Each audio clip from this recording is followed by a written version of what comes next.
conflicted. Yes, yes.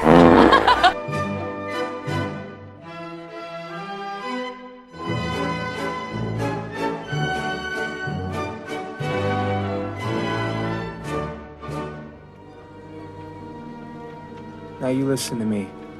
My name is John Francis Sullivan. I live at 343 42nd Avenue, where I lived my whole life. And I saw the first game of the 1969 World Series right here in this house 30 years ago. My father's name is Francis Patrick Sullivan. He was a firefighter and a diehard Mets fan. And every night when I went to bed, he sang to me, "Take me out to the ball game." Hey folks, I just wanted to start off with a quick post-before movies sucked recommendation, coincidentally also starring Dennis Quaid. The Reagan movie is greatly outperforming expectations at the box office and currently has the widest gap between the critic score and audience score in film history on Rotten Tomatoes, with a 78% disparity between the 20% critics and the 98% viewers. And I'd normally show you the screenshot at this point, but Rotten Tomatoes wants me to turn off my ad blocker before they'll show me anything on their website, and none of us owe them that. But here's the important thing to remember. Professional Hollywood film critics are Marxist maps who work for Satan and love movies about a drug-dealing Tessa Thompson going to Canada so she can escape the misogynistic oppression of Christo-fascist red states and kill a baby. So watch Reagan anyway. I saw it, I loved it, Dennis Quaid is fantastic, and how is he still this handsome in his 70s? He's literally been headlining movies longer than I've been alive.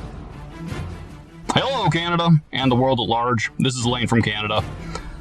One of the most difficult types of film to pull off is an action thriller with a sufficient amount of heart to really get you invested in the characters.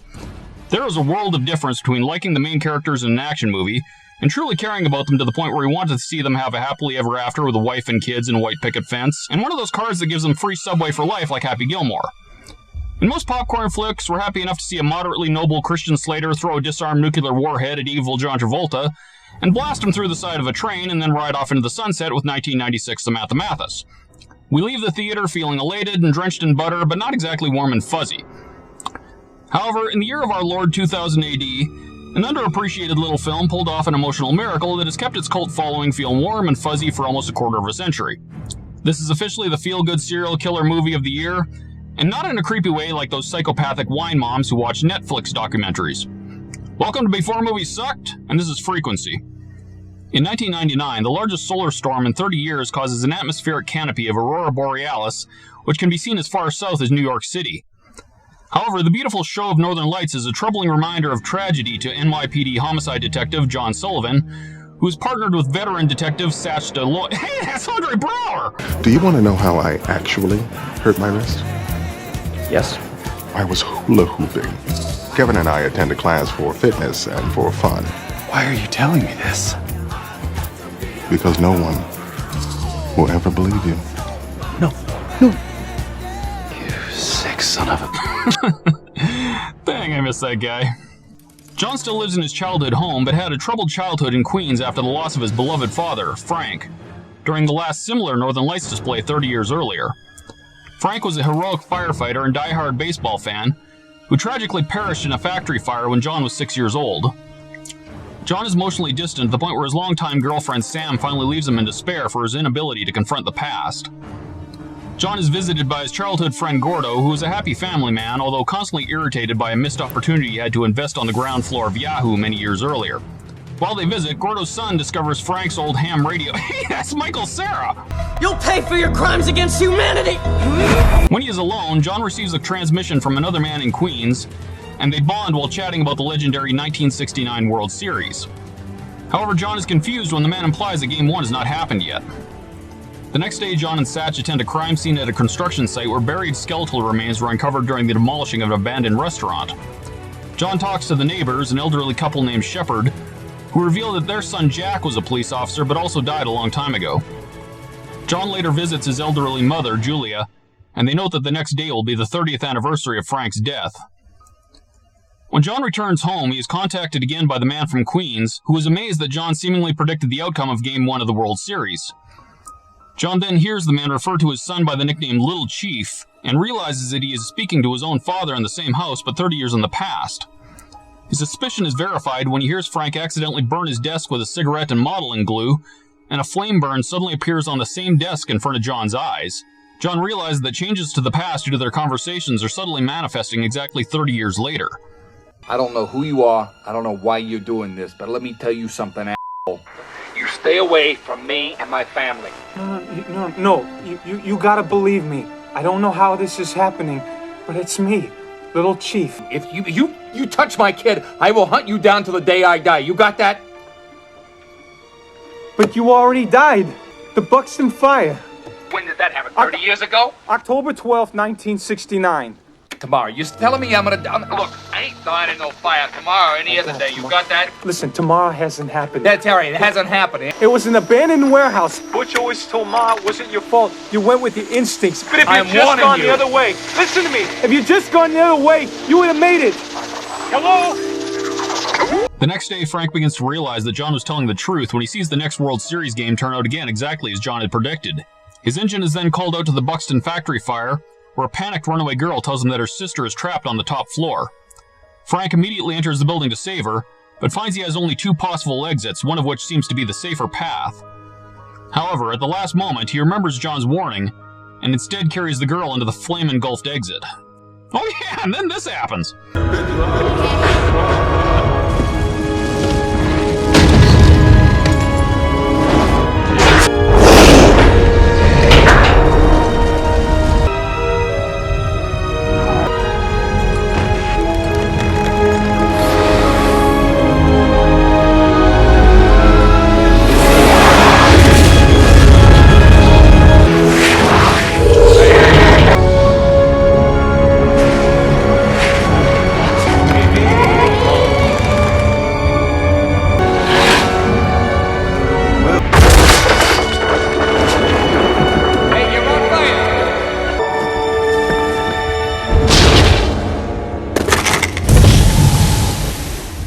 Are you beginning to understand why I say I miss movies? Little Chief.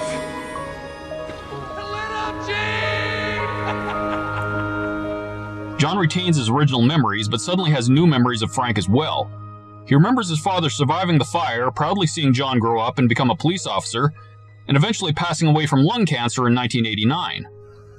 However, he realizes that Gordo and Satch now only remember Frank living until 1989. Don't ask too many questions about that one. Celebrating his survival, Frank finally teaches little Johnny how to ride a bike and then goes to visit Julia, who is a nurse working the night shift at a hospital. Julia sees a doctor about to administer a contraindicated medication to a sick man and intervenes, saving the man's life. Frank contacts John again, letting him know that he is still alive, and they spend hours emotionally discussing the past and future, including John warning Frank that cigarettes will eventually kill him. When they finally sign off, John goes to bed but is hit by another wave of disturbing new memories of a funeral as he sleeps, but believes it was just a dream. The next day, John is troubled by a visit to Sam, who barely remembers him, implying that they never had a relationship. When he arrives at the precinct, Satch is also uncharacteristically rude, implying that John's drinking is affecting his work. We got the preliminary forensics back on the skeleton. You want to take a look at this? You imagine the odds of us digging up a Nightingale murder? She makes 10. 10? No, I remember this case. It was 3. He killed 3 women. What are you talking? You know better than anybody, John. You looked at these files 1,000 times. No. Frank and John realize that they must be responsible for the tragic change, and it is implied that the man whose life was saved by Julia was the Nightingale. In the original timeline, Julia had left work early that night when she learned of Frank's death, and had thus not been present to prevent the serial killer's fatal allergic reaction. Frank wants to flee with Julia, as John's police files indicate that she will be killed in only a few days. But John insists they have to save the 4th and 5th victims before that. Dad, I may not know who he is, but I know where he's gonna be and what he's gonna do before he gets there. But what if the ham stops working? What if I can't reach you? Then you get Mom the hell out. But Dad, those other women were not supposed to die. If we don't do something and try to stop this guy, we're gonna have to live with that for the rest of our lives. Frank tails the next victim, Carrie Reynolds, to a bar after she finishes work and pretends to flirt with her and her friends. The ploy works and Carrie makes it home safely, with her file abruptly disappearing from John's desk. She's gone. Carrie Reynolds isn't in here. Who? He did it. John learns that the skeleton they discovered belongs to a nurse named Mary Fernelli, who went missing in 1968, making her the Nightingale's first victim. John knows that statistically this means the killer knew her personally, whereas the subsequent victims were nurses picked at random.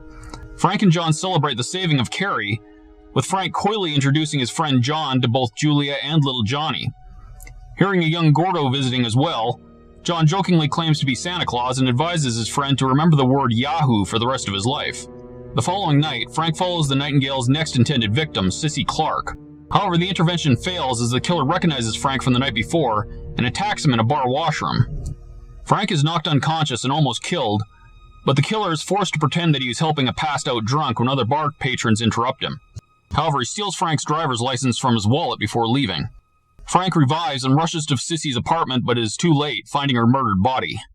A neighbor sees him breaking into the apartment, making Frank a suspect. Ugh. Evil men who target women always piss me off. Here's a more likable kangaroo who clearly watched the beginning of Red Dawn and said, "You not bringing that Commie crap down here, Red Devil." 6 white boomers, snow white boomers, racing Santa Claus through the blazing sun. 6 white boomers, snow white boomers, on the Australian run. Racked with guilt over Sissy's murder, Frank mournfully tells John that he failed, but John realizes they now have the killer's fingerprints on Frank's wallet. He touched your wallet. Where's your wallet? It's in my pocket. Oh, God, we got him, Dad. You got him. What? His prints. You got his prints. I want you to wrap it up. You know, put it in one of them plastic bags you keep the extra transistors in. Yeah, I see where you're going, Chief. All right. Beautiful. Okay. Now I want you to hide it somewhere. Somewhere where nobody's going to find it for the next 30 years. Where? The window seat in the dining room. There's a loose board on the left, on the bottom. Perfect. Beautiful.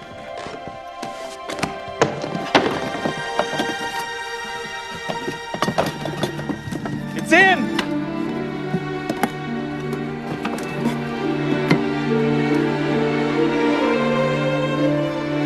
We're in business! Now just sit tight and don't worry! John runs the prints and realizes they belong to Jack Shepard, who is now still alive, but his own mother, a nurse who John had met only a few days earlier, was now murdered many years ago. Confident that Frank will stop Jack in the past before he can kill again, John confronts the aging killer, warning him that his skeletons have finally caught up with him. John tells Frank of the killer's identity and lets him know that Jack took trophies from each of his victims. However, a younger Satch arrives at the house to bring Frank in for questioning, revealing that Frank's stolen driver's license was found at Sissy Clark's crime scene. As Frank tries to warn John of what is happening, the radio is knocked over and damaged, severing John's connection to the past. With no other option, Frank is forced to tell Satch the unbelievable truth and attempts to prove it by telling him the outcome of the ongoing Game 5 of the World Series. Satch goes to a diner with Julia to question her, but realizes that Frank was telling the truth when he witnesses Cleon Jones' famous shoe polish play happen in real time. Frank realizes that Jack has arrived at the precinct to kill him, but manages to rig a power cord to electrocute and knock out the killer as he enters the room. Frank then triggers a fire alarm and escapes after finding Jack's address in his wallet. Frank goes to Jack's apartment and discovers Jack's stash of jewelry. However, he is forced to flee when Jack returns home, with Satch and his former partner close behind. Jack pursues Frank through the streets, while Satch also discovers the stolen items, finally confirming that Jack is the Nightingale. Frank and Jack engage in a deadly grapple at the docks, with Frank seemingly killing Jack with a dock nail. But we all know what the word seemingly means in a movie review. Frank is cleared of suspicion in Sissy's murder as Satch and the police search the waters for Jack's body. Frank manages to repair the ham radio and re-establish contact with John, telling him that he stopped the killer, but John reports that he doesn't have any new memories of Julia surviving. At that moment, they are simultaneously attacked in their homes by the younger and older Jacks. However, with help from Julia, Frank eventually gets the upper hand on young Jack.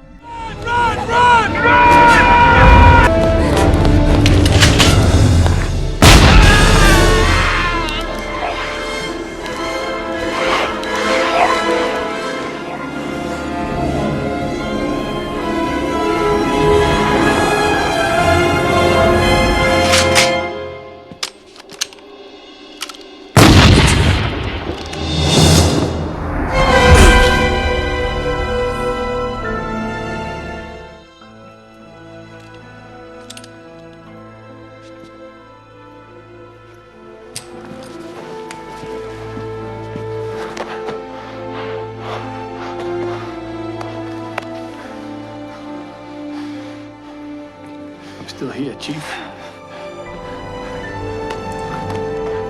The Northern Lights dissipate that night, ending John's connection to the past for good.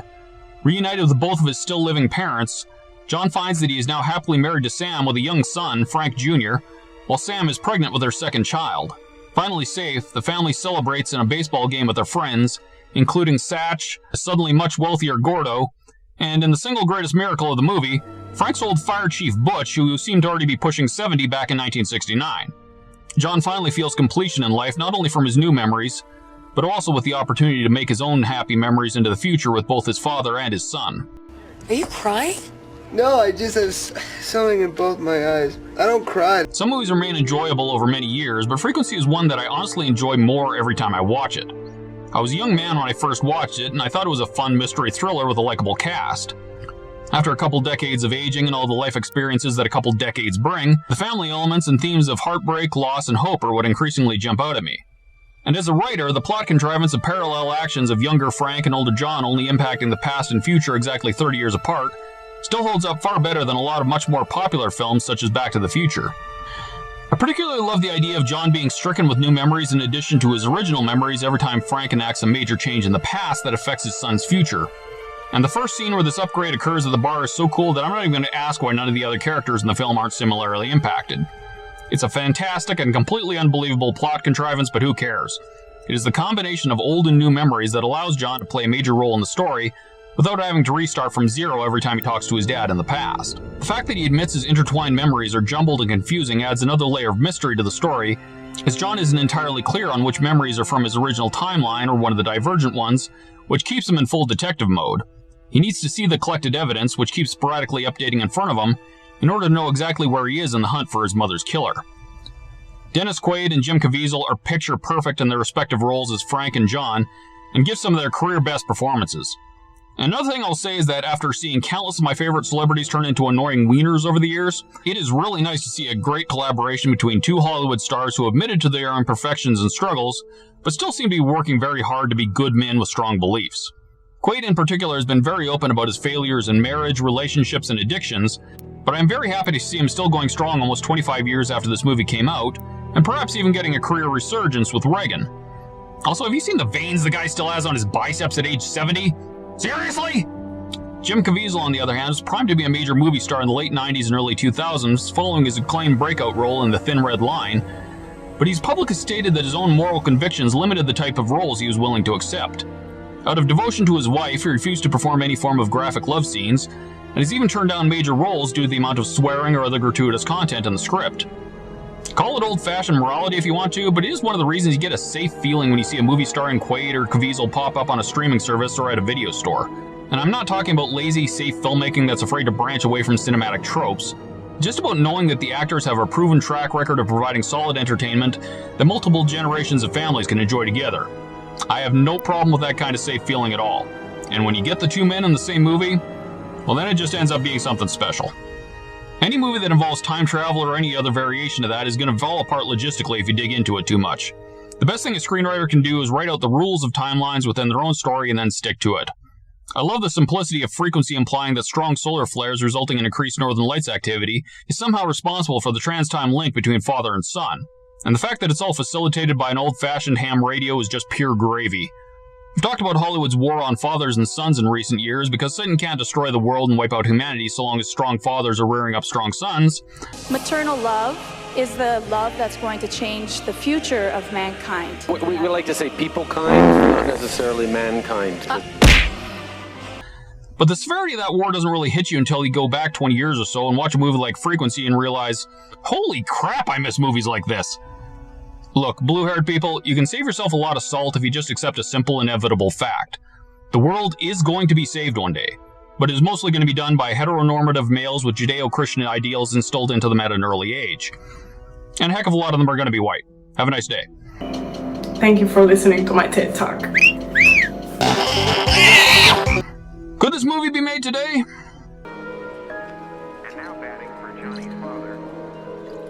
Movie implies that having a stable father figure in the home plays an essential role in preventing single-parent white kids from turning into drunken burnout cops. I think FBI and CDC crime statistics make some kind of similar implications about stable father figures playing an essential role in preventing single-parent black kids from turning into something similarly undesirable. But the Marxist founders of BLM Antifa, who list destruction of the nuclear family as an organizational objective on their official website, don't want me to talk about that. I need to be safe. I need my child to be safe. It's not what I deserve. It's not what any of us deserve. Stop lying, bitch! Where? I was, Sit down. yeah. Fireman, huh? Yeah, I'm not really, a married fireman. Yeah. Oh, what the hell? The movie implies that the presence of a strong masculine figure can deter evil cowards from committing violent acts against physically weaker women, and Disney Marvel, Disney Pixar, Disney Lucasfilm, and Amazon's The Rings of Power have lost billions of dollars in recent years attempting to girl boss their way out of that biological reality. I need to do this. Me too.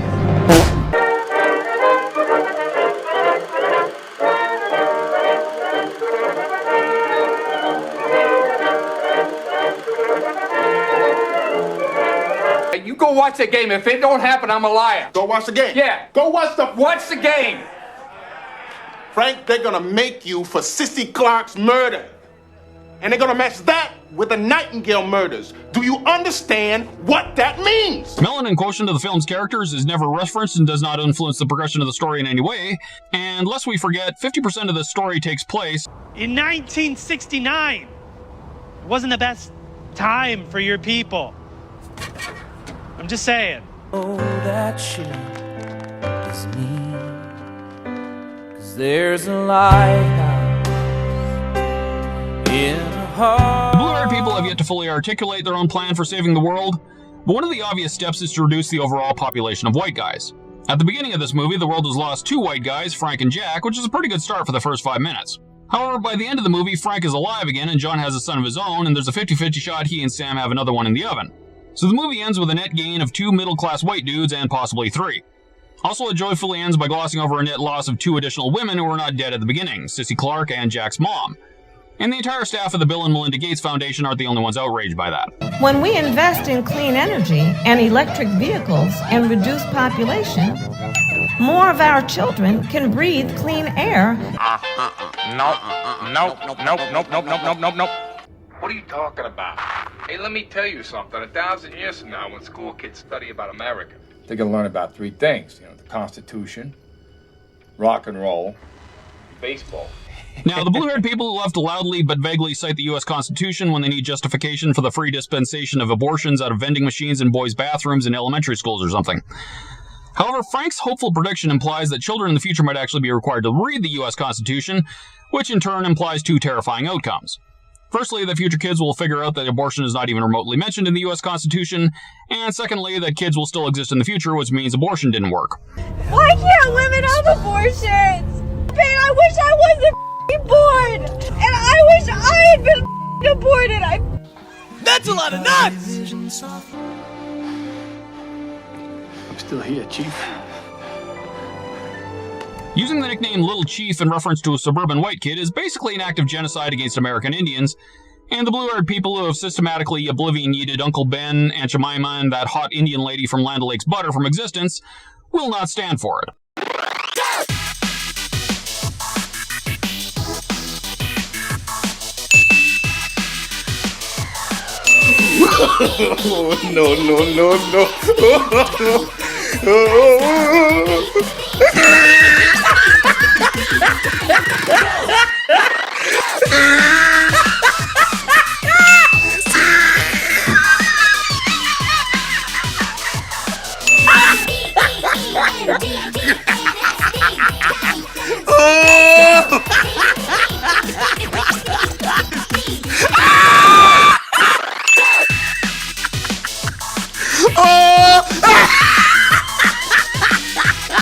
Anyway, should Christ tarry, I'll see you in the next video. Jesus loves you. Vote Lane for King of Canada. I'm sure that the mind-blowing stock market acumen of former Speaker of the House of Representatives and thereby second in the line of presidential succession Nancy Pelosi is only the result of her future self communicating trading tips back to the present via the Northern Lights. And let's make movies great again. Susie's list. Come on, man.